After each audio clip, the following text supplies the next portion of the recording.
In some urban areas in Hong Kong, buildings are tall and crowded. Streets are narrow and often very busy. These have worsened the air quality in Hong Kong.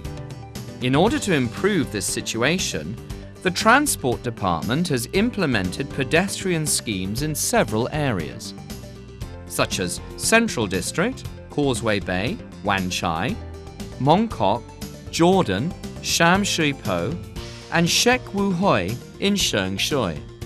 Under these schemes, vehicles are not allowed to use certain streets during a particular time, or even all year round. Some roads have been widened under these schemes, and this helps to improve pedestrian flow. Also, pedestrian streets are covered with coloured bricks, which has made them different from other roads. This also improves the outlook of the streets.